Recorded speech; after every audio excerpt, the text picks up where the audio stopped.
रीवा जिले के तिवनी गांव में अवैध तरीके से तालाब का गहरीकरण कराने का मामला उजागर हुआ, जहां इस कार्य से न केवल करोड़ों रुपयों का नुकसान हुआ, बल्कि गांव के स्कूल, अस्पताल और घरों को भी भारी नुकसान झेलना पड़ा है। ग्रामीणों ने दोषियों पर कार्रवाई की मांग की है और आंदोलन की चेतावनी भी दी है। देखिए खास रिपोर्ट। देवनी गांव में तालाब का गहरीकरण इस कदर किया गया कि आसपास स्थित हायर सेकेंडरी स्कूल, कन्या higher secondary school, primary school और पशु चिकित्सालय प्रभावित हो गए। तालाब गहरीकरण से विद्यालय और अस्पताल प्रभावित, भवन जर्जर हो गए और पढ़ाई पर इसका असर पड़ा। वहीं पशु चिकित्सालय 2 महीने से जलमग्न है, जिससे पशुपालकों को भारी परेशानी हो रही है। पोखर था जिसमें पहले दिग्विजय सिंह जी जब उस समय मुख्यमंत्री थे तो उन्होंने तिवनी में घोषणा की हुई थी कि यहाँ मिनी स्टेडियम बनेगा, लेकिन दुर्भाग्य कि अभी तक नहीं बन पाया था। और उसके बाद मैं आपको बताना चाहता हूँ कि तिवनी हायर सेकेंडरी स्कूल है, बालक भी है, कन्या भी, प्राइमरी स्कूल और पशु चिकित्सालय भी वहीं पे विद्यमान थे।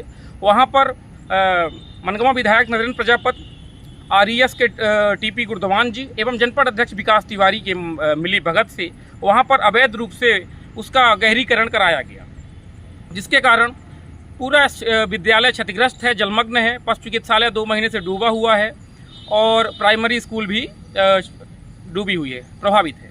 और मैं आपको बताना चाहता हूं कि कई घरों में पानी जा चुका है, कई घर क्षतिग्रस्त हो चुके हैं। इस संबंध में हमने माननीय कलेक्टर महोदया से भी पत्राचार किया, उनसे भी हम व्यक्तिगत मिले, आपके आरईएस विभाग में भी हमने मिले और मनगवा एसडीएम कार्यालय, तहसील कार्यालय में भी हमने आवेदन पत्राचार किया। उसके बाद भी हम लगातार सीएम हेल्पलाइन करते रहे, परंतु आपको हम बता दें कि सीएम हेल्पलाइन में बार बार झूठा निराकरण दिया गया, प्रशासन ने कोई कार्रवाई नहीं की। यहाँ तक कि बिना वर्क ऑर्डर के ही काम शुरू कर दिया गया था। जैसे ही हमने कलेक्टर महोदय को आवेदन दिया, उसके बाद बिना वर्क ऑर्डर के काम हुआ है और मैंने इसकी लगातार इसकी आवाज़ उठाता रहा। अभी बीच में मैं आपको पत्र उपलब्ध करा रहा हूँ, प्राचार्य महोदया ने भी लिखा हुआ है, जिला शिक्षा अधिकारी को पत्र लिखा हुआ है, जिसमें उन्होंने दावा किया है कि इस तालाब के कारण स्कूल में बहुत ज़्यादा क्षति हुई। इस पोखर में क्या आपको काम मिला है? नहीं मिला है। क्या इस पोखर में किसी मजदूर ने कार्य किया है? नहीं, सिर्फ मशीनों ने काम किया है। मशीन बस। कौन कौन सी मशीनें लगी हुई थी?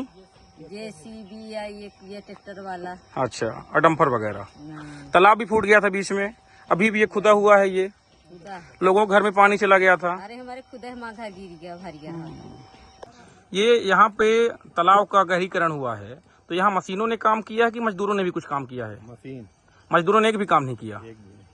अच्छा, स्कूल वगैरह भी क्षतिग्रस्त है, पशु चिकित्सालय डूबा हुआ है, तो ये आप ये मानते हैं कि यहाँ पे गलत निर्माण हुआ है इसका? गलत है ना? यहाँ बच्चों के खेलने के लिए ग्राउंड नहीं है। ये ग्राउंड बनना था लेकिन बनाया नहीं गया। यहाँ सुनने में आया कि दिग्विजय सिंह जी ने भी घोषणा की थी कभी? घोषणा नहीं। नाम है आपका? शांति नाम है। अच्छा, यहाँ जो ये तालाब का गहरीकरण हुआ है, इससे आपको फायदा है कि नुकसान है? नुकसान है।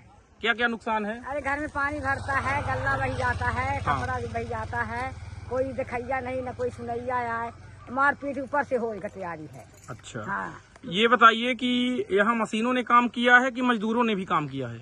यहाँ मशीन कुछ करी थी, कुछ मजदूर लगे रहे मशीन के साथ। गांव के ही निवासी प्रकाश तिवारी ने इस मामले में आयुक्त को ज्ञापन सौंपते हुए दोषियों पर कड़ी कार्रवाई की मांग की। तिवारी ने आरोप लगाया कि अवैध गहरीकरण में टीपी गुरदवान की प्रमुख भूमिका रही, जिन पर पहले भी फर्जी डिग्री मामले में कार्रवाई हो चुकी है। रामदास और धर्मदास तिवारी को ये बोला गया कि कुछ पैसा हमसे लेके आप दूसरी जगह चले जाइए, आप कंप्लेन ना करिए।